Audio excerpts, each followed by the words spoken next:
আল্লাহ নবী সাল্লাল্লাহু আলাইহি ওয়াসাল্লাম বলছেন, হাদিসের মধ্যে আছে, যে ফজরের নামাজ পড়ে না, আল্লাহ রসুল বলছে ওয়া ইল্লা আসবাহা খাবিসান নফস কাসলানান, ফজরের নামাজ যে পড়ে না, রসুল বলেন সে হচ্ছে খবিস।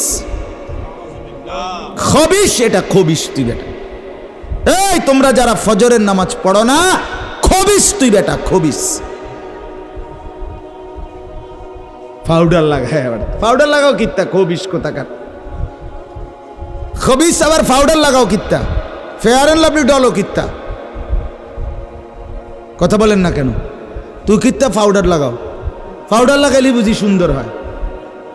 বেডিয়ে দেখো না পাউডার লাগায়ও, এ বুড়িয়ে লাগায় ঘন্টা দুয়েক পর আবার এ বুড়িয়ে দুইয়া লায়। বুড়ি জানে এটা ধোকা, ঠিক কিনা বলেন না? এটা যে ধোকা, নাহলে বুড়ি ধোকা। মেকআপ বক্স ধোকা আবার লাগাইয়া সেরা, এটা ধোকা, এটা আসল না, এটা নকল। আল্লাহ নবী সাল্লাল্লাহু আলাইহি সাল্লাম বলেন বেনামাজি খবিস। আর নবীজি হাদিসে আছে, বাথরুমে ঢুকতে, পেশাব পায়খানায় ঢুকতে নবীজি খবিস থেকে পানাহ চাইতেন, দোয়া পড়তে। তো এই দোয়ার অর্থ কি? আল্লাহ আমি খবিস থেকে কি চাই? পানাহ চাই। তার মানে নবীজি বুঝাই দিছে উম্মত, পেশাব পায়খানার মধ্যে থাকে খবিস। খবিসের ঠিকানা কোথায়? Bathroom, bathroom, toilet. আল্লাহুম্মা ইন্নী আউযু বিকা মিনাল খুবুসি ওয়াল খাবায়েস। আল্লাহ খবিস থেকে পানাহ চাই। বাথরুমে ঢুকতে বলেন, জন্য বেনামাজি খবিস। এই খবিসের ঠিকানা টয়লেট, নাপাক। এটা নাপাক, এটা অপবিত্র, অপদার্থ, এটা অকর্মণ্য। এটা জিন্দেগির আর অর্থ কি? জীবন মানে খানা, জীবন মানে ঘুম, জীবন মানে লজ্জাস্থানের চাহিদা পূরণ, যৌন চাহিদা পূরণ, এই তিন জিনিস। তাহলে কুকুরের সাথে, বিড়ালের সাথে, গরু ছাগলের সাথে তফাৎ কি?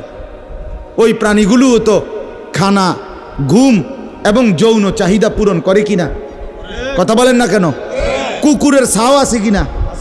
তো কুকুর বিড়াল খায় কিনা? কুকুর বিড়াল ঘুমায় কিনা?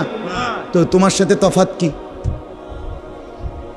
বেনামাজি বলে সেজদা নাই যার কপালে, আমনের লগে জানোয়ারের পার্থক্য কোথা? আমনে খারাইয়া কনছে ভিডিও করুক, আমনে কম। হ্যাঁ হ্যাঁ বলেন, এখন বলেন, আমরা শুনি, এনে 10 জনে বিচার করুক। পার্থক্য কোন? আপনার সাথে জানোয়ারের তফাৎ কি? ছেলেরা বলো বাবা, তোমরা যারা মাগরিবের নামাজ পড়ো নাই, হ্যাঁ, লজ্জা কোথায় তোমাদের? শরম কোথায়? এই বেহায়া, কোন লজ্জায় আল্লাহর জমিনে চোখ তুলে তাকাও? হ্যাঁ, নির্লজ্জ। ছি ছি ছি ছি ছি। মুসলমান এত আত্মমর্যাদা বোধহীন হয় কিভাবে? মালিককে চেনে না, বানানেওয়ালাকে চেনে না, গোলামি বোঝে না, সেজদা দিতেও মন চায় না। মুসলমান এত পাষাণ হয় কেমনে? আরে তার মা কোথায়? তার বাবা কোথায়? আরে তুই কোন মার দুধ খাইছত রে? তোরে কি মা দুধ খাওয়ায় নাই? তুই কি বাবার হাতে বড় হও নাই? তুই কি মুসলমানের ঘরে জন্ম নেও নাই? হায় না ফরমান। মা বাপগুলোকে বললাম, কি ফুতেরে মা আমনে দুধ খাওয়াইলেন? এই অপদার্থ তো সেজদাও দেয় না। হ্যাঁ, এই বাপ, কার লাগে বিল্ডিং বানাইলেন? এই হাইওয়ান তো সেজদাও দেয় না। কার লাগে সোফা বানান? মাতবুরি দেহান, সাদওয়ানে বইয়া গপ মারেন, জিফুত লইয়া বালা আসি, কিতা বালা? এ ফাঙ্গাস আর তেলাপিয়া খান যে, এ কারণে বালা। হ্যাঁ, এ ফার্মের মুরকা আর কক মুরকা, দুন্দুল আর করলা, দৈন্যা তার কাঁচামরিচ, টমাটো আর শশা, এই তো খানা। আর কিতা কথা বলে? নার কি ঘুরে গেলে তো ফাঙ্গাস তেলাপিয়ে। দুনিয়ার বেশি কি ভোগ করছি আমরা? খুব আশ্চর্য কিছু, অনেক কিছু দুনিয়া ভোগ করছি আমরা। এটুকু দুনিয়া ভোগ করছেন বলে এ ফান কদ্দুর খান, বিড়ি খান, চা খান, বন খান, টেলিভিশনে মানুষের বেডির নাচ চান। আমনের বেডি তো আর নাচে না, নাচে মানুষের বেডি। কথা বলেন না? এতটুকু দেখেই দুনিয়া ভোগ করছেন বলে খুশি হয়ে গেলেন, তৃপ্ত হয়ে গেলেন, মজা পেয়ে গেলেন। আহা, আফসুসের ব্যাপার। এত লম্বা আখিরাত কেমনে পার হবেন? এত লম্বা কবরের জিন্দেগি কেমনে পার হবেন বলেন তো? নূহ আলাইহিস সালামের জামানায় যারা মারা গেছে তারা আজ কত হাজার বছর কবরে পড়ে আছে। ইব্রাহিম আলাইহিস সালামের জামানায় যারা মারা গেছে তারা আজকে কতদিন কবরে পড়ে আছে। হ্যাঁ, আবু জেহেল আজকে কত বছর কবরে পড়ে আছে? 1450 বছর, আরো বেশি,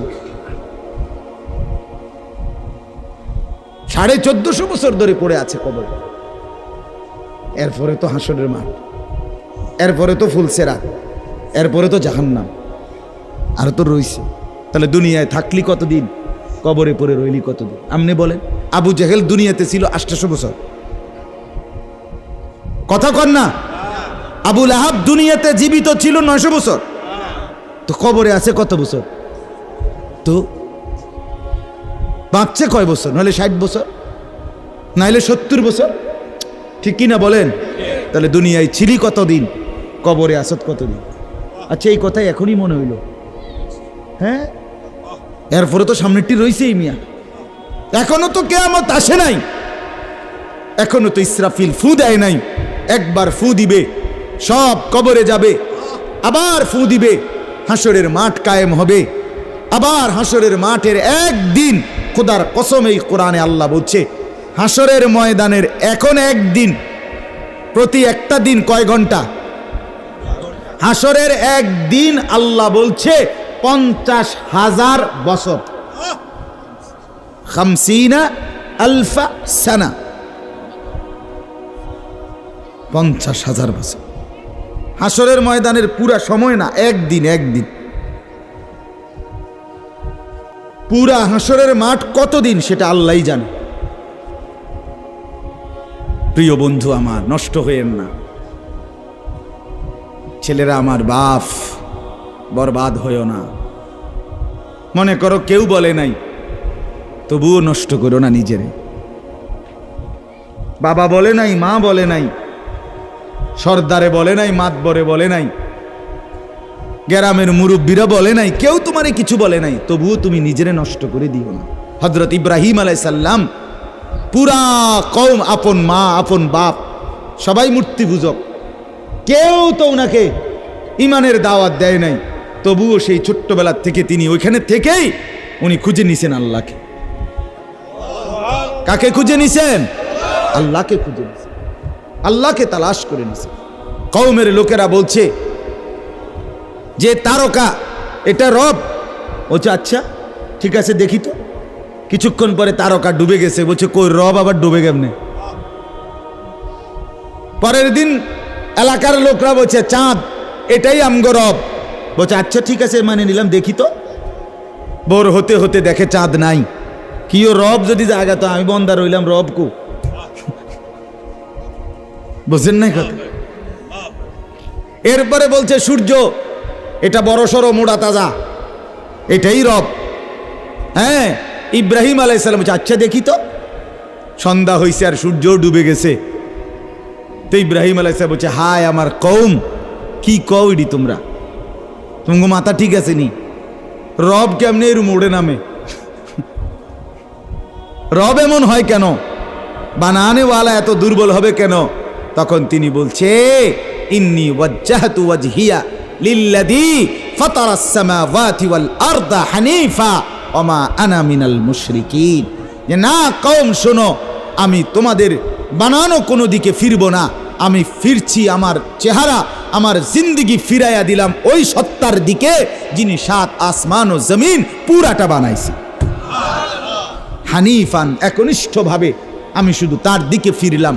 ওমা আনা মিনাল মুশরিকিন, আমি মুশরিকদের অন্তর্ভুক্ত নই, আমি আল্লাহকে ছাড়া কাউকে মানি না। হ্যাঁ, হযরত ইব্রাহিম আলাইহিস সালামের বাবা বলছে, পুত তোরে আমি তেজ্য পুত্র করে বাড়ি ছাড়া করে দেব। হযরত ইব্রাহিম আলাইহিস সালাম বলছে, আ'তাজিলুকুম ওমা তাদউনা মিন দুনিল্লাহ, আব্বা আমি আমনেরে ছেড়ে দিলাম, আপনি আমার কিতে ছাড়বে? আপনি বাইর জায়গা দিতেন না কিতে? আমি আইলাম না আপনি বাইর। আমার ইমান দরকার, আমার আখেরাত দরকার। আমি বন দিয়ে কিতে করব? আমি সোফা দিয়ে করবো কি? আমি বিল্ডিং দিয়ে করবো কি? যার বাপে বিল্ডিং করে দিছে না, হাতে বেড়া পরে আর বিল্ডিং করতে আসছে না। আমার কথা কয় না, বোঝেন নাই আমার কথাটা? যার বাপে জমি কিনা দিতে আসছে না, এবড়ার পরে এবড়ার ফুতে আর কোনোদিন জমি কিনতে আসছে না, তো তো কি আপনি যে একবার উল্টাইয়া গেছেন। হ্যাঁ, আরে ফুত, আমি যদি কদ্দুর কিছু করে দিয়ে যাইতাম না পারি, আমি মরলে তারা খাইব কেমনে? না, তারা চিরা খাইব। আর পরে আপনি 2 বস্তা চিরা কিনে দিয়ে যাইয়েন, আপনি মরলে আর কেউ দুনিয়াত কাম করতো না, আপনি একটা কামিলা মূর্তি আছেন, শেষ। এটা ধোকার কথা না, বলেন না কেন? তো হযরত ইব্রাহিম আলাইহিস সালাম বলছে, আব্বা আপনাকে ছেড়ে দিলাম। ওমা তাদউনা মিন দুনিল্লাহ, আল্লাহকে বাদ দিয়ে যে আপনি যাকে ডাকেন সেই মূর্তি, আল্লাহকে বাদ দিয়ে যেগুলোকে আপনি ডাকেন, বাপ আমি এগুলোকেও ছেড়ে দিলাম। এবার ইব্রাহিম নবী বললেন, ও আদউ রাব্বি, আমি শুধু কেবল আমার রব আল্লাহকে ডাক দিলাম। গোটা দুনিয়া ছেড়ে দিলাম বাপ, সংসারও ছেড়ে দিলাম বাপ, আপনি মা বাবার মায়াও ছেড়ে দিলাম, আমি শুধু আমার আল্লাহকেই ডাকলাম। আসা আল্লাহ আকুনা বিদুআই রাব্বি শাকিয়া। এবার ইব্রাহিম নবী বলেন, আব্বা আমি বিশ্বাস করি আমার ওই এক আল্লাহকে ডেকে কেউ কোনোদিন বঞ্চিত হয় না।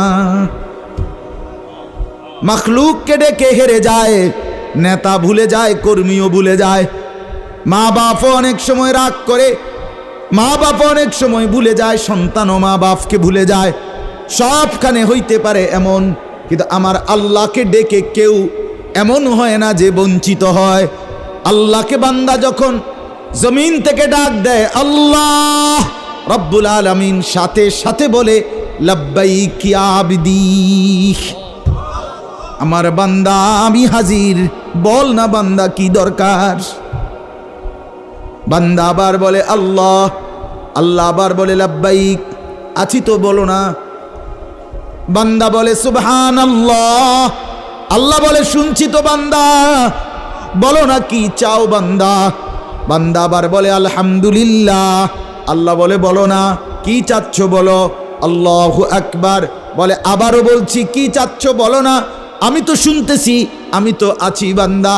কিন্তু বান্দা যখন শুধু আল্লাহকে ডাকতে থাকে, জিকির করতে থাকে, তাসবিহ পড়তে থাকে, মনের কষ্ট দুঃখ বেদনা চাওয়া পাওয়া কিছুই বলে না, শুধু জিকির করে, শুধু জিকির করে, শুধু আল্লাহকে ডাকে, আল্লাহকে ডাকে, শেষ পর্যন্ত আল্লাহ খুশি হয়ে বলে বান্দা তুই যেহেতু আমাকে ডেকে মজা পাইছো, ঠিক আছে বান্দা তুমি আমাকে ডাকতে থাকো, আমি আল্লাহ তোমাকে দিতে থাকি।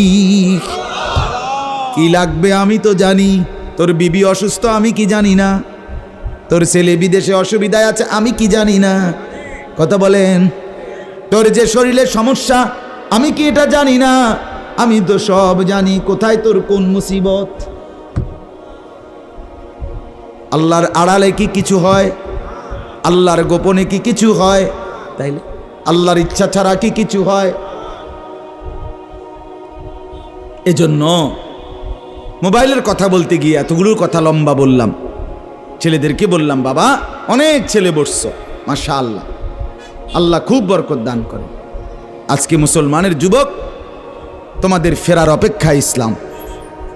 তোমরা যদি নামাজি না হও, চরিত্রবান না হও, জীবনটা যদি নারীর পিছনে আর ছবির পিছনে, নর্তকীর পিছনে আর উলঙ্গ ছবির পিছনে, মদ, জুয়া, জিনা, ব্যভিচারের পিছনে শেষ করে ফেলো। এই চোখের দৃষ্টি, এই নজর, এই চোখের দৃষ্টি, এটা যদি নষ্ট করে ফেলো গুনাহ দেখতে দেখতে, নাপাক ছবি দেখতে দেখতে, তো তোমরা নিজের জীবনই ভালো বাঁচবা কেমনে, ইসলামের জন্যই লড়বা কেমনে? আর মুসলমানের যুবক যদি হেরে যায়, মুসলমানের যুবক যদি পড়ে যায়, তো দ্বীনের জন্য জানবাজি রাখবে কে? এই বুড়ারা, 60 বছর 70 বছরের বুড়া, এবারে আর দৌড়তে পারবো? এবারে দোয়া না করবো?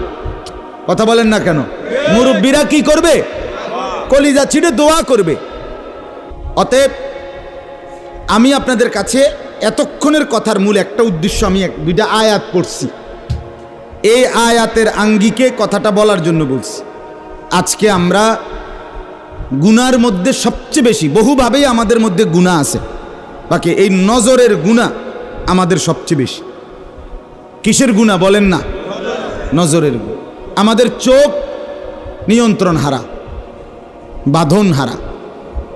আমাদের যুব সমাজ, ছেলে মেয়ে, তাদের পুরাটা চোখ তারা মোবাইলকে দিয়ে দিছে।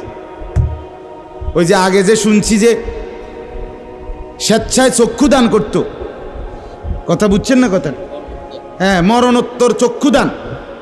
এই মরণোত্তর চক্ষুদান না, জীবিত চক্ষুদান। ওই দেখেন, ওই দেখেন, ইয়া দেখো, ওই মোবাইল কার হাত, হাতে সাইজ হলো ট্যাবলেট সাইজ, তার থেকে তার মোবাইল বড়। যেই অপদার্থ তার হাতেই মোবাইল দিছে, ওই সবচেয়ে বড় অপদার্থ। ওইটা একেবারেই অপদার্থ। সে যদি ভাই হয় তো ভাই অপদার্থ, বাপ যদি হয় ওইটা অপদার্থ বাপ। এই সন্তান নষ্ট করার সবচেয়ে বড় দায়ী আপন গার্জিয়ান। মা বেড়ি 2 বছরের বাচ্চাটারে বড় মোবাইলটা দিয়ে দিছে, তুই টিপ এটা, তুই তাবু ডিস্টার্ব করিস না, আমি সাইজ দিয়ে আসি ড্রেসিং টেবিলে, এবুডি পাউডার ডলে, হেতে মোবাইল টিপ। কথা বুঝেন নাই? ও বেডি হিন্দি সিরিয়াল দেখে টেলিভিশনে, হ্যাঁ, হিন্দি সিরিয়াল দেখে, ইন্ডিয়ান সিরিয়াল দেখে, কি দেখে? মনোযোগ দিয়ে দেখে। হিন্দি সিরিয়ালের সবগুলোর মূল বৈশিষ্ট্য হলো স্বামী স্ত্রীর ঝগড়া, শাশুড়ির থেকে জামাইরে কেমনে আলাদা করতে হবে, দেবর ননদের কেমনে স্বামীর থেকে বিচ্ছিন্ন করতে হবে, মানে সংসার কিভাবে তছনছ করবে, এটা হলো ওই বেঈমানদের সবচেয়ে বড় ষড়যন্ত্র। সবগুলোর বৈশিষ্ট্য এটা। মহিলারা এইটা দেখা বিবাহের পরে 6 মাসও একসাথে আর থাকতে চায় না। 6 মাসও না। বেডির সিদ্ধান্ত, মরিয়ার বাসি তে বেড়ারে তার বাপ মার থেকে আলাদা করুন। জীবনের সাধনা এটা। হায় হায়, লানত, অভিশাপ ওই নারীর প্রতি, যে নারী তুমি বেটি তোমার একটু সুখের জন্য স্বামী বেচারাকে আলগা করে লাইলা। তুমি তো কিছুক্ষণের সুখ হয়তো পাইবা, কিন্তু এই স্বামী মা বাবার নাফরমানির কারণে এই ছেলেটা তারে তো চিরদিনের জন্য জাহান্নামী বানাই দিল। মা বাপ যদি কষ্ট পায়, আহাজারি করে, মা বাপের কলিজার মধ্যে যদি ব্যথা লাগে, তো এই সন্তান জাহান্নামী হবে না? বলে। এজন্য আমরা প্রত্যেকেই এই কথাটা বলতেছিলাম, আজকে আমাদের সবচেয়ে বড় গুনাহ আমাদের ছেলেদের, আমাদের মেয়েদের, আমাদের নারীদের, আমাদের পুরুষদের, আমাদের জওয়ান, আমাদের বুড়া, আমাদের যুবতী, আমাদের বৃদ্ধা, সবার একটাই বড় রোগ। আমরা চোখ অনিয়ন্ত্রিত। বুড়া মানুষও টেলিভিশন চায়, বুড়া চাচা বাঁকা হয়ে গেছে, কাশে বেরামে ধরে গেছে, কিন্তু এবার টেলিভিশন সাউন্ড, বেডির সাউন্ড, চা দোকানে নাচ গান দেখার অভ্যাস ছোটে নাই। এমন অভ্যাস আছে কিনা বলেন না? যার নাই হেবড়া রাগ না হইলেই ভালো। আর যে বেটা রাগ হইলে, আপনার এই অভ্যাস থাকলে, আপনার রাগ হইলেই কি আর আসলেই কি। অতএব নজর নিয়ন্ত্রণ করা চাই, নজর হেফাজত করা চাই, নজর সুন্দর করা চাই। অতএব আমার বাপ, আমি আপনাদের কাছে কোরআনুল কারীমের এই 2টা আয়াতের তরজমা শুনাইতে চাই। এটা পুরুষদের জন্য, নারীদের জন্য, উভয়টা। একজন মুসলিম পুরুষ, তার ব্যাপারেও আল্লাহর হুকুম, একজন মুসলিম নারী, তার ব্যাপারেও আল্লাহর হুকুম। উভয়কে আল্লাহ তাআলা বলছে চরিত্রের হেফাজতের জন্য সবচেয়ে প্রথম শর্ত, 1 নাম্বার দৃষ্টি হেফাজত। কোনো মানুষের চরিত্র সুন্দর কিনা এটার প্রমাণ তার নজর ঠিক কিনা। আপনি ওই কথা শুদ্ধ কয়, ফ্যান ফিনছে, শার্ট গাও দিছে, স্প্রে লাগাইছে, কথাবার্তা এমনি কুয়াইয়া কয় জি জি জি আঙ্কেল কেমন আছেন, ভালো আছেন, এ আর মাশাআল্লাহ দেখছুনিও ভদ্র ভদ্র বাইয়া পড়তে আছে একবারে বড়। না না না না, 1 নাম্বার পবিত্রতা, সুন্দর উত্তম আখলাক, সৎ চরিত্রবানের 1 নাম্বার বৈশিষ্ট্য হলো যে যার চক্ষু নিরাপদ, যে চোখ নিরাপদ রাখে। 1 নাম্বার এটা আল্লাহ তাআলা বলেন। আর চূড়ান্ত হলো যে নিজের লজ্জাস্থান হেফাজত করে। এই 2 দিকের বেড়া, মাঝখান দিয়ে এর ভিতরে যা আছে সবগুলো এতে নিয়ন্ত্রিত হবে। যে নিজের চোখকে হেফাজত করে, নামাইয়া রাখে, ভিন নারী, হ্যাঁ, যেই দৃশ্য দেখা, যেই ছবি, যেই নাচ গান, অশ্লীল দৃশ্য, হ্যাঁ, উলঙ্গ ছবি, বেপর্দা নারী, ভিন নারী, যাকে দেখার আমার কাছে অনুমতি নাই, আল্লাহ অনুমতি দেন নাই, তার থেকে নজর যে নামিয়ে রাখে এবং নিজের লজ্জাস্থান যে হেফাজত করে, আল্লাহ কোরআনে বলছে যালিকা আজকা লাহুম, এটাই হচ্ছে সর্বশ্রেষ্ঠ পবিত্রতা। এটাই হলো সর্বশ্রেষ্ঠ, কি বলেন না, পবিত্র, সেই বড় পবিত্র। এবার এই শুদ্ধ কথা কোক আর সিটেঙ্গা কথা কোক, কথা নোয়াখাইল্লা হোক আর সিলিটটা হোক, এটা দেখার বিষয় না। দেখার বিষয় হলো তার নজর দৃষ্টি এটা নিচের দিকে কিনা, আর লজ্জাস্থান হেফাজত কিনা। এই দেখেন আল্লাহ কি বলে শোনেন। 18 নম্বর পারা 24 নম্বর সূরা, সূরায়ে নূর, এই সূরার 30 নম্বর আয়াত।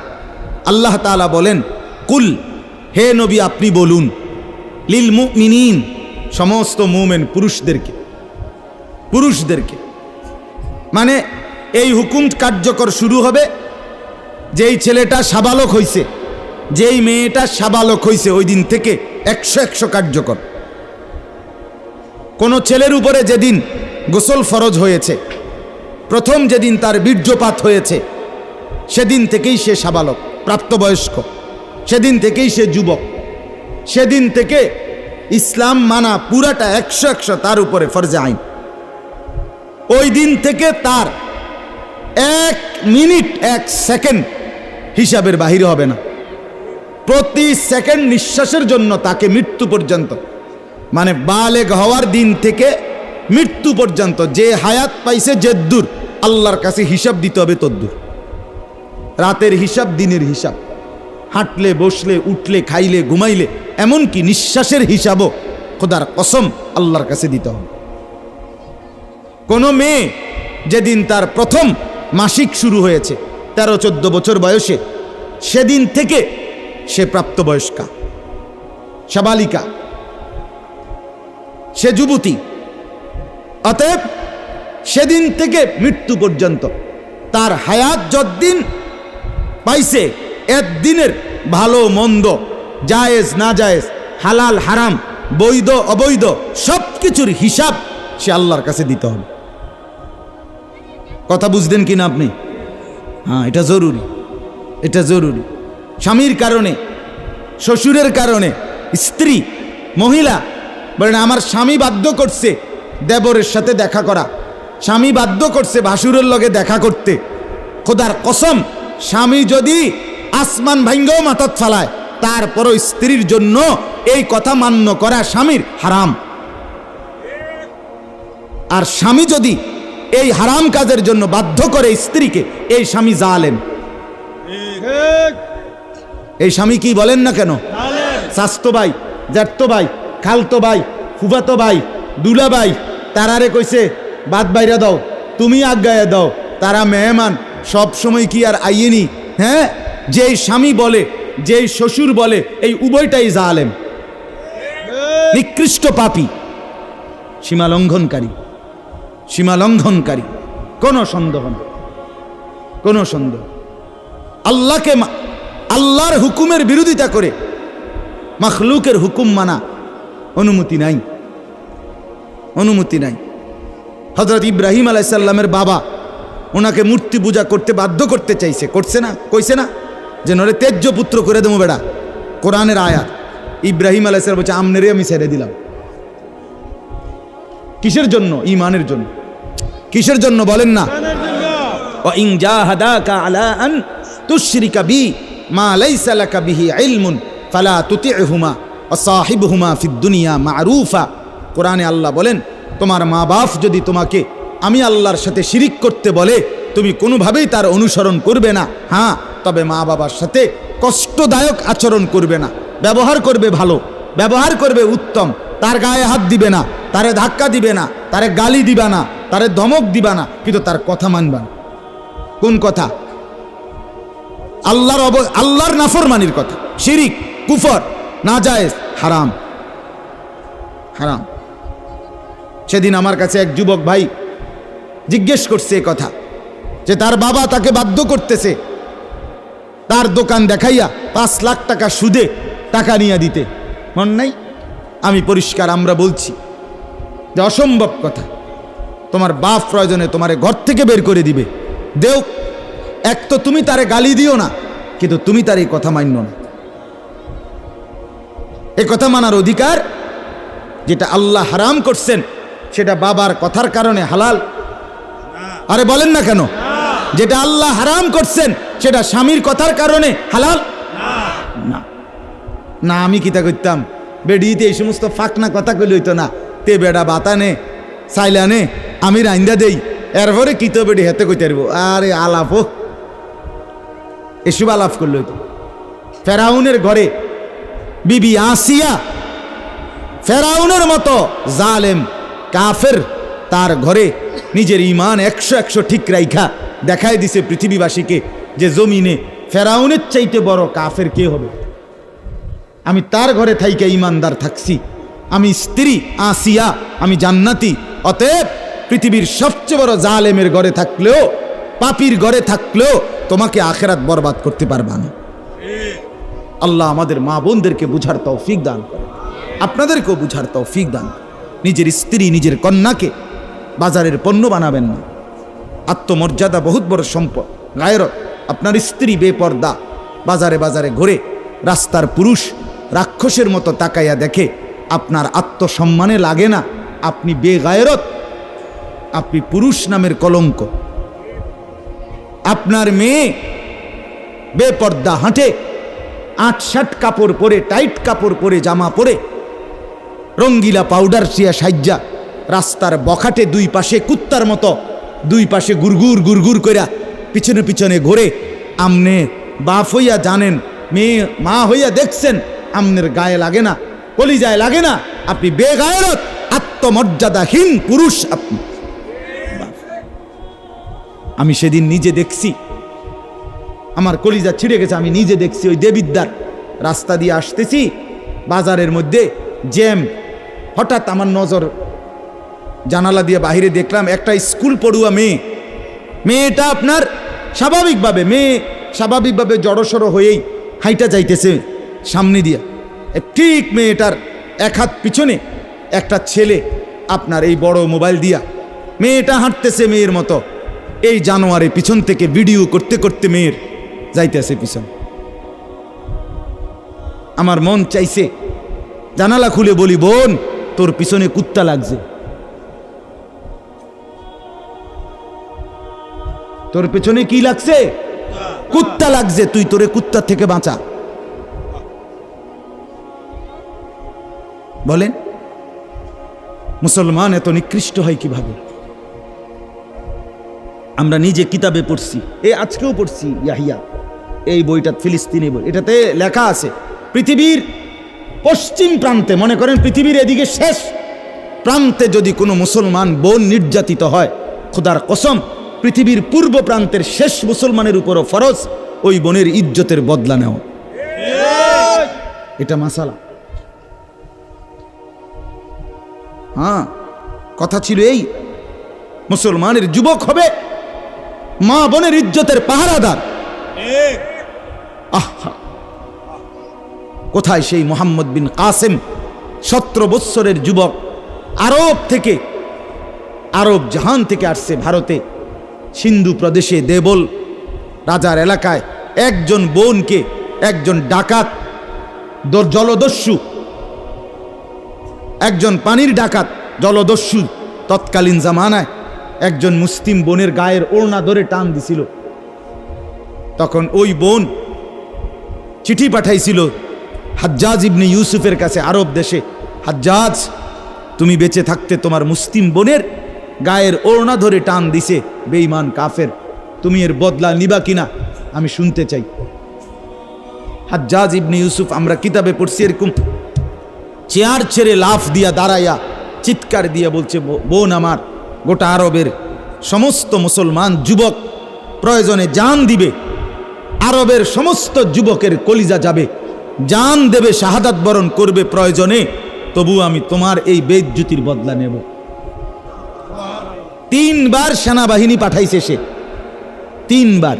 প্রথম 2 বার পরাজিত হয়েছে মুসলিম বাহিনী, তৃতীয়বারে নিজের একমাত্র মেয়ের জামাই মোহাম্মদ ইবনে কাসেম রাহমাতুল্লাহ আলাই, এই উনি ওনারে দিয়া এরপরে এই সিন্ধু দেবল রাজাকে পরাজিত করে ওই বোনকে জেলখানা থেকে উদ্ধার করছে এবং এই হিন্দু রাজার এলাকায় কালেমার পতাকা উড়াইয়া দিছে। হ্যাঁ, সেখান থেকেই এই ভারতীয় উপমহাদেশে মুসলমানদের যাত্রা, ইসলামের সূচনা। এক বোনের ইজ্জতের জন্য ধর্ষিতা হয় নাই, কাপড় টান দিছে কেন? খলিফা মুতাসিম বিল্লাহ, এক ইহুদি, খলিফা মুতাসিম বিল্লাহ, মুসলমানদের একজন খলিফার নাম উমাইয়া খলিফা। ওনার আমলে একজন মহিলা ইহুদিদের এলাকায় গেছিল, বাজারে, পর্দানসীন বোরখাওয়ালা নারী। ওই ইহুদি, দুষ্ট এক ইহুদি, ওই মহিলার পিছন দিক দিয়া, বোরকার পিছনে কৌশলে পিছন দিক দিয়া গোপনে এমন এক রশি টান দিস বাঁধছে। রশি বাঁধ দেওয়ার কারণে মহিলা যখন সামনের দিকে আগাইছে, তখন এই রশির টান লাগাতে মহিলার বোরকা উঠে গেছে উপরের দিকে সামান্য, উনি পড়ে গেছে। এই মহিলা ওই বাজারে চিৎকার দিয়া বলছে, ওয়া মুতাসিমা, হায় মুতাসিম তুমি কই? তোমার মুসলিম বোনকে বেইজ্জতি করছে।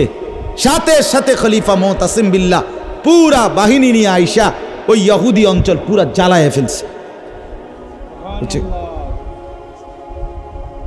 কথা ছিল এই, বা কথা ছিল এই, রক্ত আর আমাদের গায়রত আর আমাদের হারিয়ে ফেলেছি।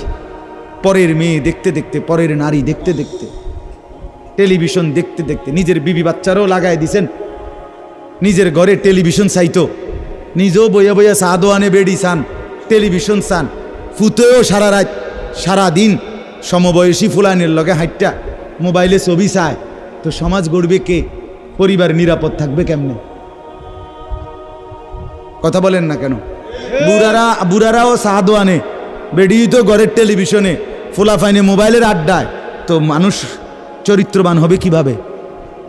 কমপক্ষে মুরব্বিগত লজ্জাবোধ থাকা উচিত। আমার এটা মাথাতে ধরে না, মানে দাড়িওয়ালা 60 বছরের বুড়া বেড়া কেমনে বেড়ি চায় সাদো আনে বই? আমার একারে বহুদিন ভাই, আমি এটা অনেক দিন চিন্তা করে চাইছি, মানে এটার কারণটা কি? আরে এরকম বুড়া বেড়া কিনলে বেড়ি চাইবে? আমনের কি জীবনটা আজ এতটা বছর পরেও এখনো আমনের আখেরাতের কথা মনে পড়ে নাই? আরে কি ডাকাইতো আমনে? আমনে মরতেন না? আয় হায় হায়, আল্লাহ, একটা সমাজের মধ্যে কিছু মানুষ তো থাকা উচিত। আরে বলেন না, 2, 4, 10, 50 জন মানুষ তো একটা সমাজে থাকা উচিত, যারা সবাইকে চরিত্রের কথা, আখলাকের কথা, নামাজের কথা, আল্লাহর কথা, পরকালের কথা বলবে। এটা কি উচিত না? কথা বলেন, উচিত না? কিছু মানুষ উচিত না। কই মানুষগুলো কই? বলেন না চাচা, ওই মানুষগুলো কই? চেয়ারম্যান ভাই বলেন, কই মানুষগুলো কই? আচ্ছা চেয়ারম্যান আপনি কোন ভাই, আমি তো এতক্ষণ খেয়াল করি নাই। আরিফ ভাই আমাদেরও খুব কলিজার টুকরা, মহব্বতের আমার। তো আপনি বলেন, একজন চেয়ারম্যানকে বলতে বলেন মাইক দিয়ে, এখন এক সপ্তাহে এক মাসে এই নারী গঠিত কেলেঙ্কারির কি পরিমাণ বিচার তারা করতে হবে? আমি অসংখ্য চেয়ারম্যানের সাথে কথা বলছি, প্রায় বলে হুজুর সমাজটা খাইয়া লাইছে একদম। এই যে বলতেছে এটাই বেশি। চরিত্রহীনতার সয়লাভ। আহারে নারী, বেচারা স্বামী 16 বৎসর বিদেশ করছে, হায় রে কলজা ফাটা তার কষ্ট। কি পরিমাণ রোদ্রে টাকা রোজগার করছে, কয়টা টাকা। আমি তো সৌদি আরবে যে কয়বার আল্লাহ নেওয়ার তৌফিক দিছে, হজ উমরায় গেছি, অন্য কোনো কারণে না, প্রতিবারই দেখছি বাফ আহারে প্রবাসীদের কষ্ট কাকে বলে। প্রখর রোদ। এই শুধু তর্জমাটা শোনেন, 5 মিনিটে শেষ হয়ে যাবে তর্জমা। আল্লাহ তাআলা বলেন কুল্লিল মুমিনিনা, হে নবী আপনি মুমিন পুরুষদেরকে বলেন। তাহলে পুরুষ বলতে কি বুঝাইছি বুঝছেন তো এটা নাকি? যেদিন থেকে সাবালক, আর মহিলা যেদিন থেকে তার মাসিক শুরু হয় প্রথম, সেদিন থেকে নারী। আল্লাহ বলেন হে নবী প্রত্যেক পুরুষকে বলেন ইয়াগুদ্দু মিন আবসারিহিম ওয়া ইয়াহফাজু ফুরুজাহুম, তারা যেন বাধ্যতামূলক 2টা কাজ করে। এক, ইয়াগুদ্দু মিন আবসারিহিম, তারা যেন তাদের চোখ নিচের দিকে নামায় ভিন নারী থেকে, নাজায়েজ দৃশ্য থেকে, যে জিনিস দেখার অনুমতি নাই, যেই ছবি দেখার অনুমতি নাই, যেই নারীকে দেখার অনুমতি নাই, তার থেকে যেন তারা চোখ নামায়। ওয়া ইয়াহফাজু ফুরুজাহুম, এবং প্রত্যেকটা মুমিন যেন নিজের লজ্জাস্থানকে হেফাজত করে। নিজের লজ্জাস্থান হালালভাবে অনুমোদিত ছাড়া, স্বামী স্ত্রীর পবিত্রতা ছাড়া অন্য কোনো ক্ষেত্রে নিজের লজ্জাস্থানকে হারামভাবে যেন ব্যবহার না করে। নিজের হাত দ্বারা কোনো অবৈধ কাজ যেন না করে, নিজে পুরুষ যেন কোনো অবৈধ নাচ না করে, বিন নারীর সাথে যেন নিজের লজ্জাস্থানের জিনা বেবিচার, যেন অসভ্যতা অশ্লীলতা এমনটা যেন না করে। আল্লাহ বলেন যালিকা আজকা লাহুম, কি হবে এতে? আল্লাহ বলে এটাই হবে সর্বশ্রেষ্ঠ পবিত্রতা। এটাই কি বলেন না? সর্বশ্রেষ্ঠ পবিত্রতা। ইন্নাল্লাহা খাবীরুম বিমা ইয়াসনাউন, আল্লাহ বলে যত কৌশলে, যত ফন্দিতে, যত বুদ্ধিতে, যত সিক্রেটে, যত গোপনে তোমরা যে যাই করো, আমি আল্লাহ 100 খবর রাখি। আমার কাছে গোপন কিছু গোপন নাই। অন্তরের হালাত, বাহিরের হালাত, কক্সবাজারের দৃশ্য আর বাড়ির দৃশ্য, রাত গভীরের দৃশ্য, দিনের আলোর দৃশ্য, গোপন জায়গায়, হোটেলে, রেস্তোরাঁয়, অথবা পার্কে, বিনোদন কেন্দ্রে, অথবা মোটরসাইকেলে আরেক বেটার মেয়ে আরেক দিকে নিলাগা, যাই নাও, যেখানেই নাও, যত গোপন জায়গায়, মা দেখে নাই, বাবা দেখে নাই, গ্রামবাসী শুনে নাই, কেউ জানে নাই, কিন্তু আল্লাহ বলে বান্দা আমার খবর আছে, আমার থেকে আড়াল করতে পারবে না। অতএব চোখের হেফাজত, চোখের হেফাজত। বুড়া মানুষ আপনাদেরকে মৃত্যু পর্যন্ত, 90 বছরের বুড়া, আমার বুড়ো হয়ে গেছি, বয়স হয়ে গেছে না, মানুষের শরীর আড্ডি মাড্ডি বয়স হয়। শাহওয়াত, শাহওয়াত যেটাকে বলে, কামনা বাসনা, এটা কখনোই বুড়ো হয় না, বুড়ো হয় না। হ্যাঁ সোজা কথা, আমি খোলামেলা বললাম, শাহওয়াত কি হয় না? বুড়ো হয় না। এজন্য বালেগ থেকে বৃদ্ধ পর্যন্ত সবাই এই হুকুম। 2 নাম্বার আল্লাহ বলেন 31 নম্বর আয়াত, অকুল্লিল মুমিনাতি ইয়াগদুদনা মিন আবসারিহিন্না ওয়া ইয়াহফাজনা ফুরুজাহুন্না, হে নবী আলাদাভাবে আপনি মুমিন মহিলাদেরকেও বলেন, নারীদেরকেও বলেন, তারাও যেন এই 2টা কাজ করে। কি? চোখ নামিয়ে রাখে, চোখ নামিয়ে রাখে। কোনো নারী যেন রাস্তার পুরুষ, ভিন পুরুষ, যাদেরকে দেখার অনুমতি নাই, এই যে দেবর, এই যে ভাসুর, চাচাতো ভাই, মামাতো ভাই, ফুফাতো ভাই, খালাতো ভাই, দুলা ভাই, এরকম মানুষগুলো যাদেরকে দেখার অনুমতি নাই, রাস্তার পুরুষ যাদেরকে দেখার, চোখ ফেলার অনুমতি নাই, তাদের থেকে যেন চোখ নামিয়ে রাখে। ওয়া ইয়াহফাজনা ফুরুজাহুন্না, আল্লাহ বলে প্রত্যেক নারীকে বলেন হে নবী তারাও যেন তাদের লজ্জাস্থানের হেফাজত করে। এক নারীর সতীত্ব, তার ইজ্জত, তার সম্ভ্রম, এটাই তার জীবনের সবচেয়ে বড় সম্পদ। যে নারী সতীত্ব হারা, যে মেয়ে ইজ্জত হারা, তার জীবনে আর 2 পয়সার কোনো মূল্য নাই। জন্তু জানোয়ারের কোনো মূল্য থাকতে পারে, কিন্তু এই বেহায়া, বেশরম, লজ্জা হারা, ইজ্জত হারা, যেটা যদি কেউ ধর্ষিতা হয় নাই কিন্তু পর পুরুষের সাথে অবৈধ সম্পর্ক করে, হারাম প্রেম করে, ভিন পুরুষের সাথে নিজের ইজ্জত নষ্ট করেছে, নিজের চরিত্র নষ্ট করেছে, খোদার কসম তার 2 পয়সার কোনো মূল্য এই সমাজে, দুনিয়াতে, আখেরাতে কোথাও নাই। সে ঘৃণিত, সে লাঞ্ছিতা নারী, এটার আর কোনো মূল্য নাই। এই জন্য বিবাহ বহির্ভূত প্রেম করার পরে, বিবাহ করার পর এই বিবাহ আর টেকে না। আমার কাছে বলি হুজুর কি গভীর সম্পর্ক ছিল, এখন বিয়ে করলাম 8 মাস না যাইতেই সংসারটা জাহান্নামের টুকরা হয়ে গেছে। আমি বললাম মূল কারণ হইল বিয়ার আগে আমনো হেবুডির কোনো দোষ ধরেন নাই, হেবুডিও আমনের কোনো দোষ ধরেন নাই, শুধুই কেবল ভালোই বাসছেন, কিচ্ছু আর কোনো ত্রুটি দেখেন নাই। তুমি না খুব ভালো, ও না এত ভালো, এডি তো ছিল আগে, যে সময় আপনি বালা বালা খাওয়াইছেন, চটপুটি, নুডলস, তারপরে বিভিন্ন বার্গার, এই সময় তো আরামে কথা কইছে। এখন যখন বিবাহ হয়ে গেছে, সংসার শুরু হয়েছে, এখন নুনের মধ্যেও দোষ, চিনির মধ্যেও দোষ। নুনও আগের মতো কড়া লাগে না, চিনিও আগের মতো মিঠা লাগে না। কথা বুঝেন না? এখন ভালোবাসা ঠুস। ভালোবাসা কি? এজন্য আল্লাহ বলেন, নারীকে বলেন নজর নামাইতে এবং নিজের লজ্জাস্থান হেফাজত করতে, বাকিটা অন্য কোনো দিন। আল্লাহ তাআলা আমাদের প্রত্যেক পুরুষ নারী, যুবক যুবতী, জওয়ান বুড়ো প্রত্যেককে নিজের চরিত্রের সৌন্দর্যের জন্য চোখ দৃষ্টি নামানো এবং লজ্জাস্থান হেফাজত রাখবার তৌফিক দান করেন। আল্লাহ তাআলা কবুল করেন।